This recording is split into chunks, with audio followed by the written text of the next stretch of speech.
السلام عليكم، اهلا بكم في قناة وقت المنهوى، قناتكم المحبوبة. انا بس عايز اقول لكم رمضان كريم عليكم وعلى كل اللي بتحبوهم، وعايز اقول لكم ان قصة ياوزي داخلة على مرحلة عظمة، هتستمتعوا بكل لحظة فيها حرفيا. بس علشان تقدروا تشوفوها دايما يا ريت تعملوا لايك للقناة وتشتركوا لو ما كنتوش مشتركين. وحاجة أخيرة قبل ما نبدأ، أنا عملت تجميعة 24 ساعة من العظمة لقصة السيف السماوي، اللي ما شافهاش فأنا هسيبها لكم في أول كومنت، يا ريت تشوفوها وتعملوا لايك هناك. يا ريت توصلونا لأكتر من 2000 لايك. ومن غير كلام كتير ما تنسوش تصلوا على النبي وتدعوا لإخواتنا في كل مكان وتدعوا لنا كمان. ويلا بينا نبدأ فيديو النهاردة. وبعد كده نروح لمكان تاني وبنشوف السفن الفضائية بتاع بطلنا وهي بتهاجم واحدة من كواكب العناصر، ولكن ما بيعملوا مصفوفة الدفاع، والمصفوفة دي بتصد الهجمة ولا كأنها ولا حاجة. والوحوش بيقولوا بدأت التصدعات تظهر في التشكيلة، ده كان بلاط الشياطين بيسحقهم بسلاحه الفتاك. أنا دلوقتي مش قادر أتخيل هما ازاي قدروا يصنعوا حاجة زي كده. بالمقارنة مع بلاط الشياطين شكل الفوالق التانية مثيرة للشفقة، ودلوقتي هم معاهم العمالقة بجيش كبير جدا، ده في منهم 400 ألف جندي تقريبا، وأضعف واحد منهم بلغ المستوى الرابع على الأقل من عوالم الخارق. ده حتى عرق العمالقة التابع ليهم بيمتلك قوة قوامها مليون مقاتل. وبعد كده بيروح للراجل المغناطيسي اللي بيجي واحد من أتباعه وبيقول له إمتى هتبدأ الحرب، وهو بيقول له إحنا مستنيين أوامر القيادة العليا، خد الحرب في الوقت ده مش هيخلي مننا غير وقود للمدافع. وبعد كده بنروح لفصيل الملوك، واحد منهم بيقول كسر الصغيرين دول بيحاولوا يقتنصوا الثمار من غير اي عناء، ولكن فجأة بيحسوا كلهم بضغط مهول وبيقولوا هو ايه الضغط الصاحك ده؟ واحد بيقول له بص وراك، وفجأة في حاجة سريعة جدا بتعدي من وسطهم. هم بيقولوا ايه ده؟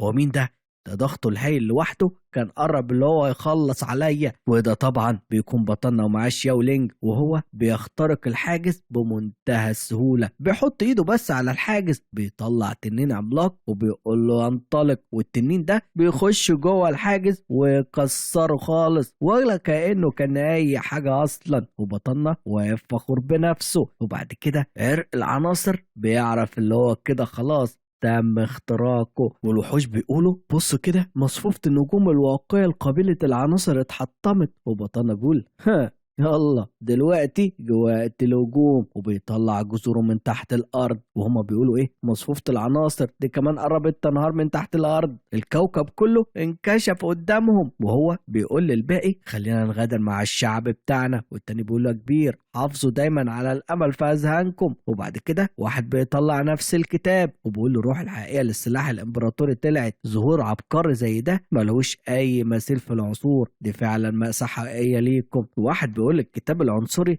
يا مبجل هو احنا فعلا ما عندناش اي فرصه؟ وبيقول له فرصه ده حتى لو انا تعافيت بالكامل لسه مش هقدر اللي انا اوقفه، الهزيمه مساله وقت مش اكتر، بدلا من النضال يجب اللي احنا نحافظ على قوتنا ونحتمي في اخر جمرات الامل. واحد منهم بيقول احنا مش هنقدر نغادر دلوقتي خلاص، سلاله عنصر النار لازم اللي هي تفضل، انا لازم ابعتهم لانظمه النجوم الرئيسيه التانيه. والكتاب بيقول له انا بتمنى ليك حمايه الجيل الشاب من عشيرتي في المستقبل. وهو بيقوله بالاضافه ده قول لهم اللي هم ما يسعوش للانتقام ابدا. والراجل يا عيني بيقول كده لانه عارف خلاص ان نهايته بقت قريبه، وهم حتى لو حاولوا يعملوا حاجه فهم هيتبادوا هم كمان. وبعد كده هو بيبدا يفعل قوته اول لما بيشوف بطلنا، بيقول قوات عناصر النار يلا اتبعوني للهجوم، وهم بيهجموا هجوم يائس. وبطلنا بيقول له برافو عليك.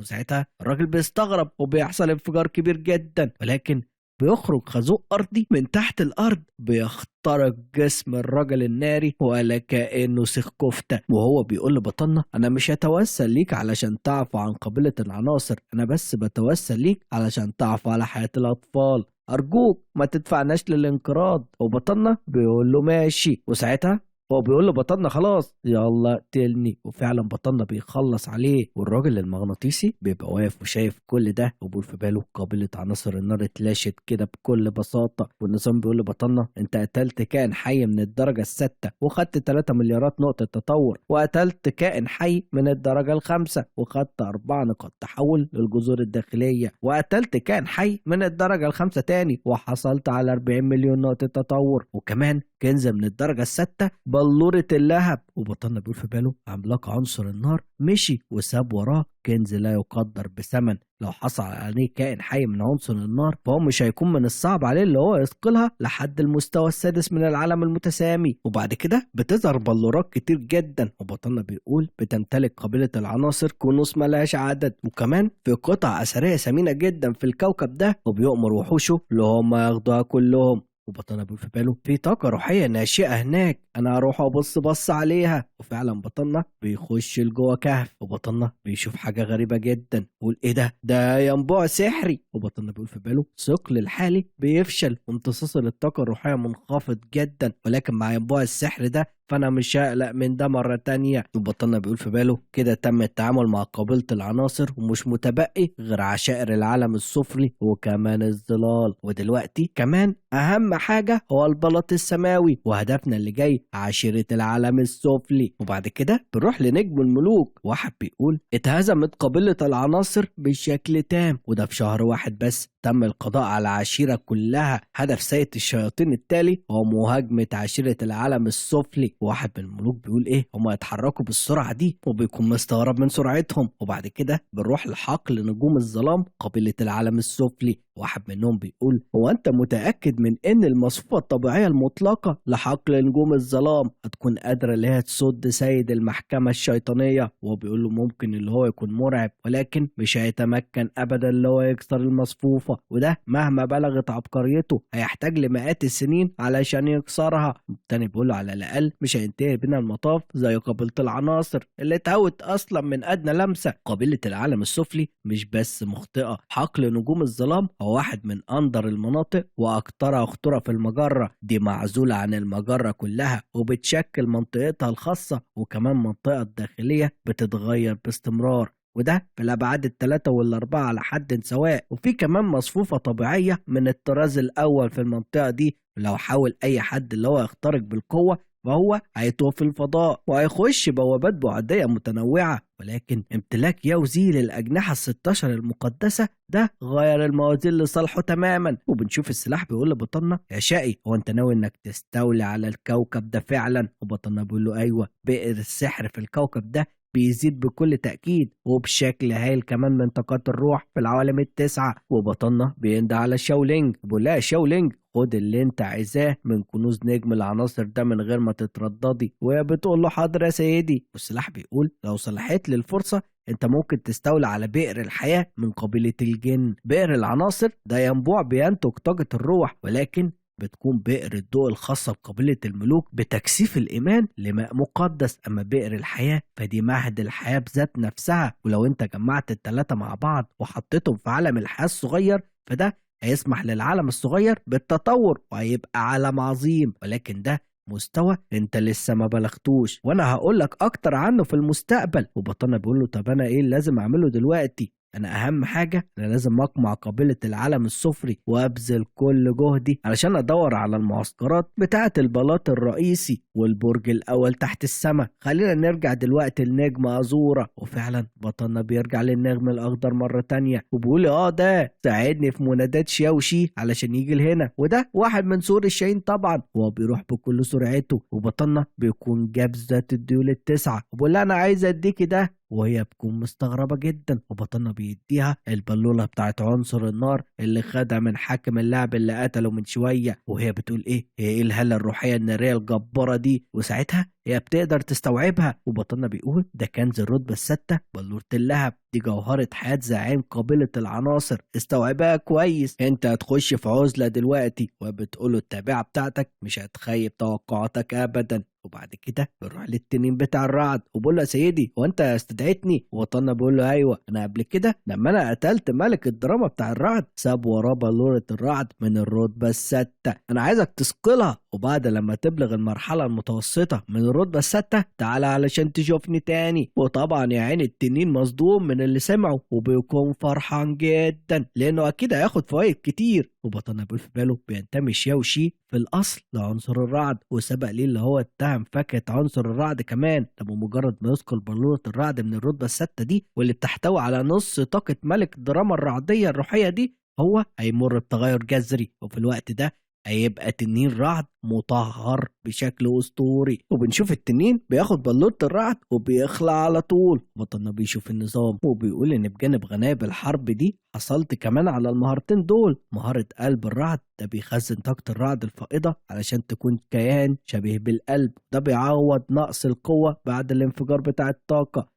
وبطلنا بيقول ده مش وحش، دي بتعالج الآثار الجانبية للانفجار بتاع عنصر الرعد. مش هيكون نقص القوة بعد كده أي مشكلة ليا خلاص، ولكن لو احنا كنا بنتكلم عن قوة التحمل فده مش مفيد جدا بالنسبة لي، وده هيكون مثير للاهتمام. ودي هي مهارة إحياء الموتى، ودي هي التقنية التانية اللي هو اكتسبها، ودي تقنية بتستدعي الموتى علشان ينهضوا من القبور أو برك الدماء علشان يقتلوا علشان المضيف. وبطلنا بيقول أنا بقوتي الحالية أقدر أستدعي موتى كوكب بالكامل، والمهارة دي ممكن تكون مفيدة في شوية أحيان. ولو أنا كنت بعاني من نقص القوى البشرية أثناء مهاجمة الفصائل التانية فأنا هقدر ان انا انشي جيش من الموتى. دي كارثة طبيعية من الموتى الاحياء، دي فعلا هتكون قوية جدا. وبطلنا بيكون مبسوط بيها. وبعد كده بيمسك عنصرين وبيقول انا حصلت على الاتنين دول كمان، دول ثمرتين لثمار العناصر وكمان ثمرة العالم السفلي. انا دول هسيبهم لقابلة مخلوقات الشجر.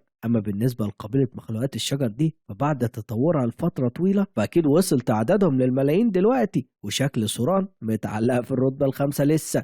انا لازم اساعدها لو جالي الفرصة. ودي كان يا شباب للي مش فاكرها. وبعد كده بيعدي الوقت وبيمشي الربيع وبيجي الشتاء وبيمر سنة كاملة وبنروح لعالم النار الصغير وبنشوف هناك الثعلبة النارية، وبنشوف جزر بطلنا تخليها جوه العالم وبنلاقي اخيرا اوشكت على الاختراق، وهي بتخترق فعلا وبتعمل قوة نارية مدوية بتدمر الأرض حواليها، وبيظهر كائنات نارية مرعبة من تحت الأرض والديول بتاعها بتكتر أكتر. وهي دلوقتي بقت وصلت ل7 ديول. وبطلنا بيقول إيه 7 ديول؟ مبروك انت نجحت في الاختراق أخيرا. وهي بتقول له سيدي أنا أقدر أتحول لشكل بشري دلوقتي. وساعتها هي بتبدأ تتحول وبنشوفها في شكل بنت جميلة جدا. وبطلنا بيكون مكسوف بسبب جمالها وهي بتقول له وانا كويسه. وبطلنا مكسوف جدا طبعا وهي بتتحول تاني لشكل الثعلبه. وبطلنا بيقول لها هو ده نوع من التحول البشري؟ وهي بتقول له لا. وبطلنا بيقول لها ده فان التحول بيكمن سر عشيره الثعلب السماوي في طبيعتنا المتغيره باستمرار، ودي مش بيقدر غير قليل مننا اللي هو يفك شفرتها. وبنشوف اللي هي اتحولت لشكل بطلنا نفسه وهي بتقول يا سيدي انت بتفكر في ايه؟ وبطلنا بيقول الثعلبة الصغيرة أنا فاكرها لما جات لي وهي ما كانتش قادرة تعمل حاجة، ودلوقتي بص على روعتها. وبيكون مبسوط جدا. بطلنا بقول لها خدي شوية وقت علشان تسقلي مهاراتك وتسقلي قدراتك دي. وبعد كده بطلنا بيمشي وبيقول خد دول قوارير 3 بتحتوي على السائل ذو الألوان ال9 من بئر عناصر الين واليانج البدائية، والسائل المقدس من بئر النور اللي انت لازم تاخدهم كلهم. دول أكيد هيرفعوا مستوى ممارستك للعقود الروحية. بعد كده اسكولي بجد يلا مع السلامة. وبعد كده بطلنا بيطلع للعالم الخارجي من تاني وبيقولوا الوحوش الشرسة ال10 اللي لسه ما وصلتش للرتبة الستة هي الثور الشيطاني والنمر الأبيض وكمان سوراي وكويتشو وبانج شوان بالإضافة للتاسع العجوز، قصده على الباندا طبعا. وبطلنا بيقول اللي كويتشو خد قلب عنصر الفولاذ اللي انا منحته له، وبنج شوان خد قلب شجرتي. انا محتاج ان انا الاقي طريقه علشان استعيدهم اللي هم يخترقوا للرتبه السادسه. وبعد كده في ناس كتير بيوصلوا وبيقولوا له يا سيدي. وبطلنا بيقول ايه انت هنا؟ وده هو التعبان بتاع الرؤوس ال8، وده التعبان اللي كان صغير يا شباب. وبطلنا بيقول انت بقيت اكثر ضخامه في الحجم وبتنبعث منك هاله مشؤومه باستمرار، وده التعبان ذو الرؤوس ال8 في الرتبه السادسه. وكلنا عارفين هو قوي قد ايه. عنده طبعا تقنية الخوف اللي ملوش حدود، اللي دي كل ما زاد الخوف زادت قوته المرعبة.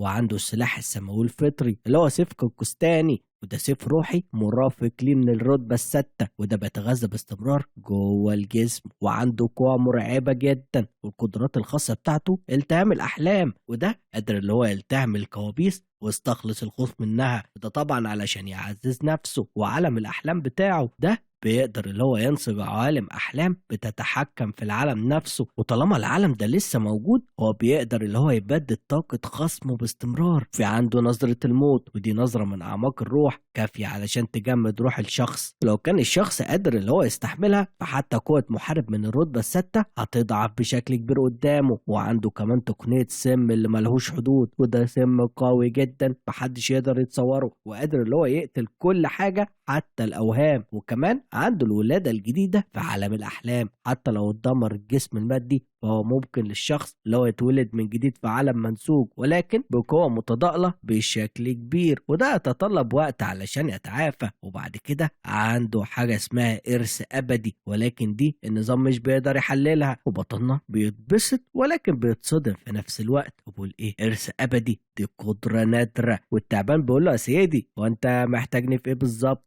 وبطلنا بيقول له انا عايزك تاخد فايلك من البلاط الشيطاني وتهاجم برج الاول تحت السماء. انت تقدر تستدعي اي فايلك انت عايزه، وكمان انا بأمل اللي انت تقدر تقضي على برج الاول تحت السماء في غضون 10 سنوات بس. والتعبان بيقول له خلاص انا خليهم يدفعوا تمن جرايمهم بالدم. وشكله كده خد الموضوع على صدره. وبعد كده بيروح لقبيلة الظل اللي بيكونوا شكلهم كده جمعوا قوتهم. واحد بيقول تم القضاء على عشيرة العناصر والبرج الأوام في العالم اللي بنته عشيرة الظلال عندنا على وشك الانهيار دلوقتي، ومع تمرد عدد لا يحصى من الأجناس الأجنبية ضدنا. والتاني بيقول خليه يحصل، دي مجرد منظمة علشان نكسب فلوس على كل حال، طالما ان عشيرة الظل عندنا ما عندهاش اي مشاكل. التاني بيقول له احنا ممكن اللي احنا نعيد بنائها بكل سهولة. وواحد معاهم بيقول انا بعترف ان سيد بلاط الشيطاني ده مرعب جدا، ولكن من غير المرجح على قدرته اللي هو يقدر يعمل اي حاجه لينا. واحد بيكون عنده عين سماويه بيقول من الافضل اللي احنا نتوخى الحذر. انا كنت بقول للكل في القبيله اللي هم يتصرفوا بانفسهم في الاونه الاخيره. والتاني بيقول له ماشي، وهم الثلاثه بيتفقوا على ده. ولكن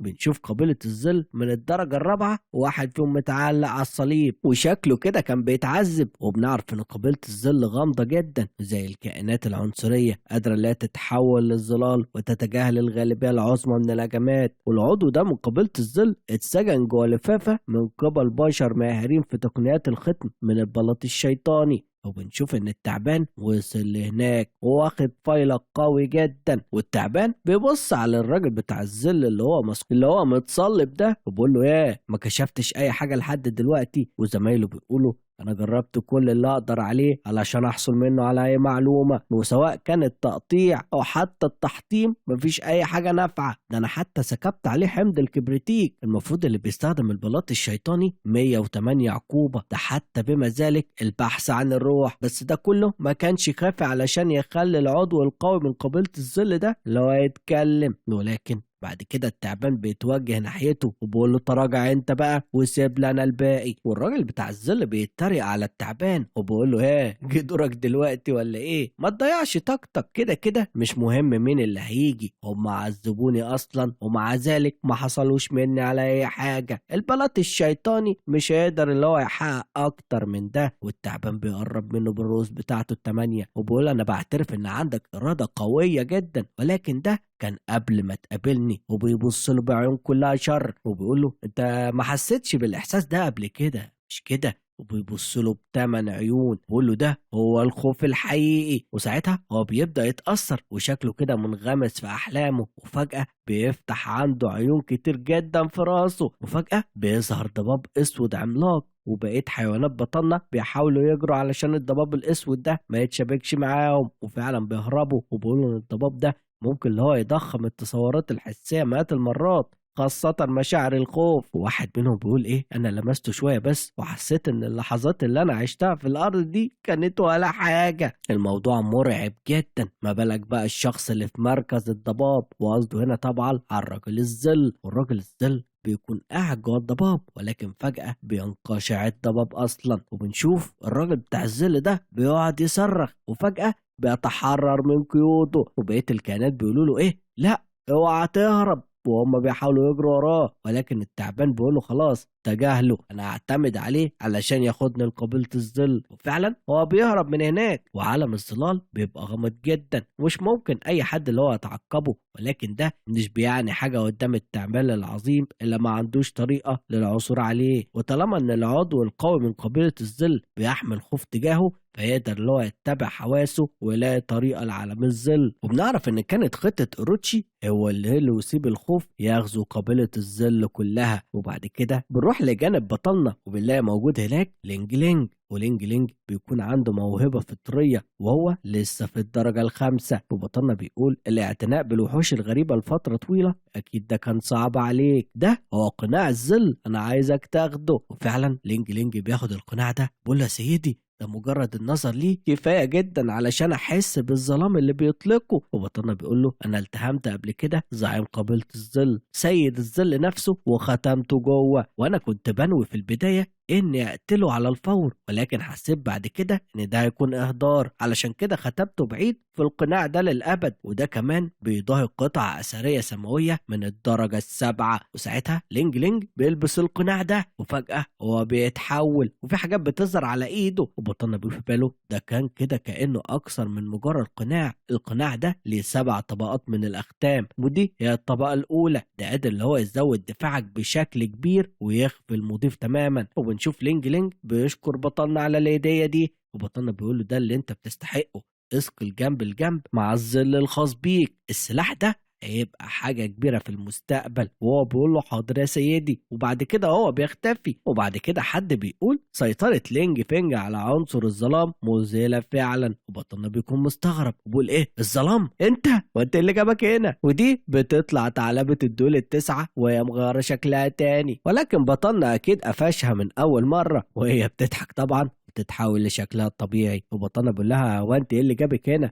وهي بتقول انا انتهت عزلتي ومستوى ثقلي بقى مستقر دلوقتي، ودلوقتي انا قادره حتى اتحول للاجهزه الكهربائيه وهي بتتحول لثلاجه. وبتقول لبطلنا ده انا حتى انا قادره اللي انا كنت شبيهه بيك يا سيدي، وهي بتتحول للبلوره بتاعت بطلنا. وبطلنا بيقول لها مش مشكله، وهي بتقول بس انا مش بحب اظهر نفسي في الاماكن العامه كده. بطلنا بيقول لها ولكن انت جيتي في الوقت المناسب، في حاجه انا محتاج اللي انت تعمليها لي. مؤخرا جت اخبار من جانب التمساح الامبراطوري بتفيد بظهور شويه مشاكل خلال الحملة ضد بقايا عشيرة العناصر. ظهرت شوية قوة اللي هي ما انضمتش أصلا لتحالف ذبح السماء، ولكنها كانت بتطمع في غنايم عشيرة العناصر، وأكيد بطلنا عايز يوديها لهناك. وهنا يكون خلص الفيديو بتاعنا النهاردة. فلو عجبك الفيديو ما تنساش تعمل لايك وتشترك في القناة وتقول لنا رأيك، قول لنا أي حاجة حلوة كده تحمسنا بيها. ويا شباب الفيديو لو جاب 1000 لايك أنا هنزل لكم بالفيديو اللي بعده تاني يوم على طول، وكمان محضر لكم تجميعة كبيرة جدا لقصة كلكم بتحبوها. انا مش هقول لكم هي ايه دلوقتي علشان ما احرقش المفاجأة، ولكن انا متأكد اللي هي ان شاء الله تعجبكم. وشكرا على المشاهدة ومع السلامة.